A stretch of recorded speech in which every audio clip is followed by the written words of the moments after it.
Welcome to the Chronological One-Year Bible, February 21st. Today's reading is Leviticus chapter 14, verse 33 through chapter 16, verse 34. Then the Lord said to Moses and Aaron, "When you arrive in Canaan, the land I am giving you as your own possession, I may contaminate some of the houses in your land with mildew. The owner of such a house must then go to the priest and say, 'It appears that my house has some kind of mildew.' Before the priest goes in to inspect the house, he must have the house emptied, so nothing inside will be pronounced ceremonially unclean. Then the priest will go in and examine the mildew on the walls. If he finds greenish or reddish streaks, and the contamination appears to go deeper than the wall's surface, the priest will step outside the door and put the house in quarantine for 7 days. On the 7th day, the priest must return for another inspection. If he finds that the mildew on the walls of the house has spread, the priest must order that the stones from those areas be removed. The contaminated material will then be taken outside the town to an area designated as ceremonially unclean. Next, the inside walls of the entire house must be scraped thoroughly, and the scrapings dumped in the unclean place outside the town. Other stones will be brought in to replace the ones that were removed, and the walls will then be replastered. But if the mildew reappears after all the stones have been replaced and the house has been scraped and replastered, the priest must return and inspect the house again. If he finds that the mildew has spread, the walls are clearly contaminated with a serious mildew, and the house is defiled. It must be torn down, and all its stones, timbers, and plaster must be carried out of town to the place designated as ceremonially unclean. Those who enter the house during the period of quarantine will be ceremonially unclean until evening, and all who sleep or eat in the house must wash their clothing. But if the priest returns for his inspection and finds that the mildew has not reappeared in the house after the fresh plastering, he will pronounce it clean, because the mildew is clearly gone. To purify the house, the priest must take 2 birds, a stick of cedar, some scarlet yarn, and a hyssop branch. He will slaughter one of the birds over a clay pot filled with fresh water. He will take the cedar stick, the hyssop branch, and the scarlet yarn, and the live bird, and dip them into the blood of the slaughtered bird and into the fresh water. Then he will sprinkle the house 7 times. When the priest has purified the house in exactly this way, he will release the live bird in the open fields outside the town. Through this process, the priest will purify the house, and it will be ceremonially clean. These are the instructions for dealing with serious skin diseases, including scabby sores and mildew, whether on clothing or in a house, and a swelling on the skin, a rash, or discolored skin. This procedure will determine whether a person or object is ceremonially clean or unclean. These are the instructions regarding skin diseases and mildew. The Lord said to Moses and Aaron, "Give the following instructions to the people of Israel. Any man who has a bodily discharge is ceremonially unclean. This defilement is caused by his discharge, whether the discharge continues or stops. In either case, the man is unclean. Any bed on which the man with the discharge lies, and anything on which he sits, will be ceremonially unclean.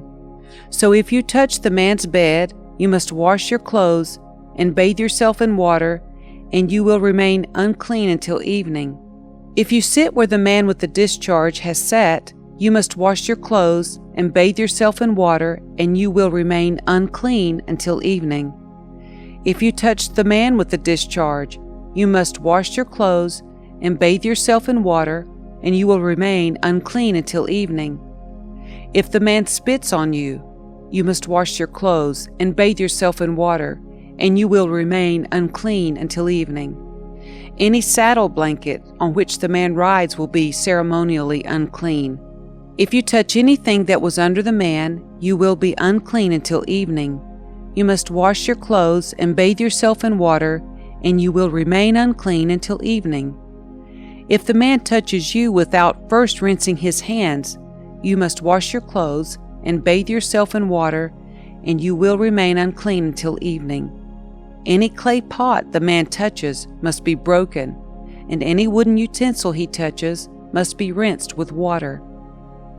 When the man with the discharge is healed, he must count off 7 days for the period of purification.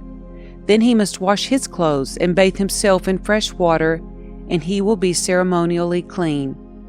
On the 8th day he must get 2 turtle doves or 2 young pigeons and come before the Lord at the entrance of the tabernacle and give his offerings to the priest. The priest will offer 1 bird for a sin offering and the other for a burnt offering. Through this process, the priest will purify the man before the Lord for his discharge. Whenever a man has an emission of semen, he must bathe his entire body in water, and he will remain ceremonially unclean until the next evening. Any clothing or leather with semen on it must be washed in water, and it will remain unclean until evening. After a man and a woman have sexual intercourse, they must each bathe in water, and they will remain unclean until the next evening. Whenever a woman has her menstrual period, she will be ceremonially unclean for 7 days. Anyone who touches her during that time will be unclean until evening. Anything on which the woman lies or sits during the time of her period will be unclean. If any of you touch her bed, you must wash your clothes and bathe yourself in water, and you will remain unclean until evening. If you touch any object she has sat on, you must wash your clothes and bathe yourself in water, and you will remain unclean until evening. This includes her bed or any other object she has sat on. You will be unclean until evening if you touch it. If a man has sexual intercourse with her and her blood touches him, her menstrual impurity will be transmitted to him. He will remain unclean for 7 days, and any bed on which he lies will be unclean. If a woman has a flow of blood for many days that is unrelated to her menstrual period, or if the blood continues beyond the normal period, she is ceremonially unclean. As during her menstrual period, the woman will be unclean as long as the discharge continues. Any bed she lies on and any object she sits on during that time will be unclean, just as during her normal menstrual period. If any of you touch these things, you will be ceremonially unclean.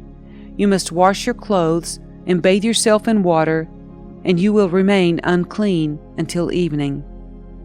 When the woman's bleeding stops, she must count off 7 days. Then she will be ceremonially clean. On the 8th day she must bring 2 turtle doves or 2 young pigeons and present them to the priest at the entrance of the tabernacle. The priest will offer 1 for a sin offering and the other for a burnt offering. Through this process, the priest will purify her before the Lord for the ceremonial impurity caused by her bleeding. This is how you will guard the people of Israel from ceremonial uncleanness. Otherwise they would die, for their impurity would defile my tabernacle that stands among them. These are the instructions for dealing with anyone who has a bodily discharge, a man who is unclean because of an emission of semen, or a woman during her menstrual period.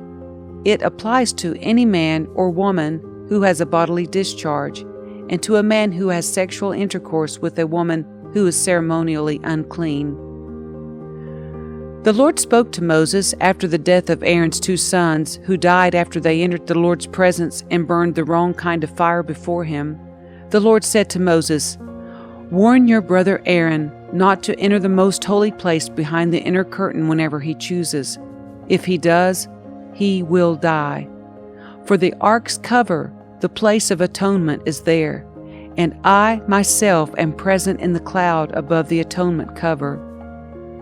When Aaron enters the sanctuary area, he must follow these instructions fully. He must bring a young bull for a sin offering and a ram for a burnt offering. He must put on his linen tunic and the linen undergarments worn next to his body. He must tie the linen sash around his waist and put the linen turban on his head. These are sacred garments, so he must bathe himself in water before he puts them on.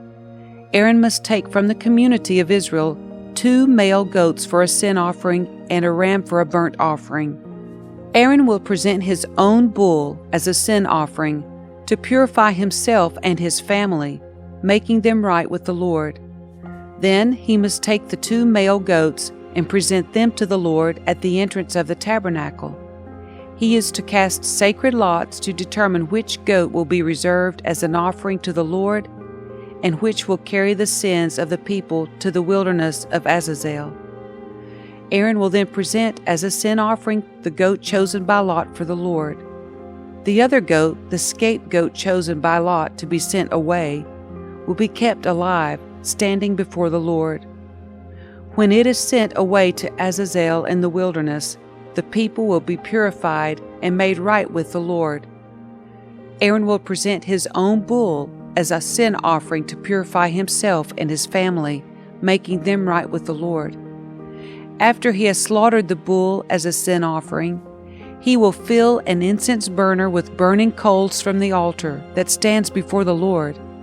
Then he will take 2 handfuls of fragrant powdered incense and will carry the burner and the incense behind the inner curtain. There in the Lord's presence he will put the incense on the burning coals, so that a cloud of incense will rise over the ark's cover, the place of atonement that rests on the Ark of the Covenant. If he follows these instructions, he will not die. Then he must take some of the blood of the bull, dip his finger in it, and sprinkle it on the east side of the atonement cover. He must sprinkle blood 7 times with his finger in front of the atonement cover. Then Aaron must slaughter the first goat as a sin offering for the people and carry its blood behind the inner curtain. There he will sprinkle the goat's blood over the atonement cover and in front of it, just as he did with the bull's blood. Through this process he will purify the most holy place, and he will do the same for the entire tabernacle, because of the defiling sin and rebellion of the Israelites. No one else is allowed inside the tabernacle when Aaron enters it for the purification ceremony in the most holy place. No one may enter until he comes out again after purifying himself, his family, and all the congregation of Israel, making them right with the Lord. Then Aaron will come out to purify the altar that stands before the Lord. He will do this by taking some of the blood from the bull and the goat and putting it on each of the horns of the altar. Then he must sprinkle the blood with his finger 7 times over the altar. In this way he will cleanse it from Israel's defilement and make it holy. When Aaron has finished purifying the most holy place and the tabernacle and the altar, he must present the live goat. He will lay both of his hands on the goat's head and confess over it all the wickedness, rebellion, and sins of the people of Israel.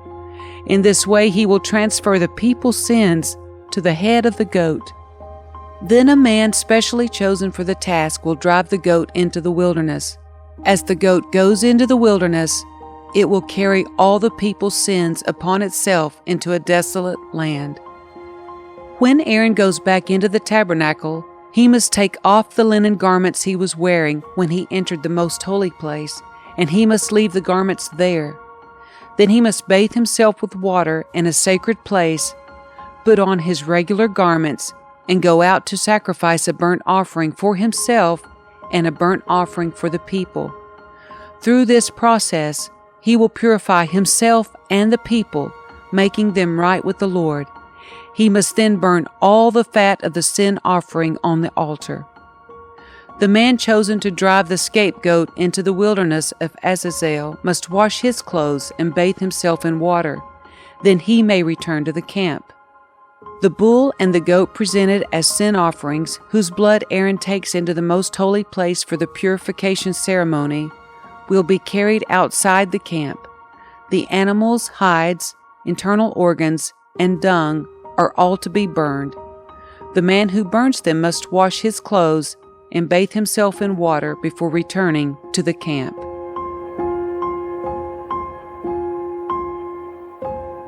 On the 10th day of the appointed month in early autumn, you must deny yourselves. Neither native-born Israelites nor foreigners living among you may do any kind of work. This is a permanent law for you. On that day, offerings of purification will be made for you, and you will be purified in the Lord's presence from all your sins. It will be a Sabbath day of complete rest for you, and you must deny yourselves. This is a permanent law for you. In future generations, the purification ceremony will be performed by the priest who has been anointed and ordained to serve as high priest in place of his ancestor Aaron.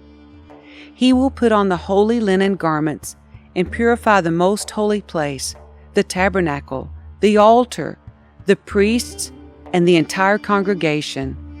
This is a permanent law for you to purify the people of Israel from their sins, making them right with the Lord once each year. Moses followed all these instructions exactly as the Lord had commanded him.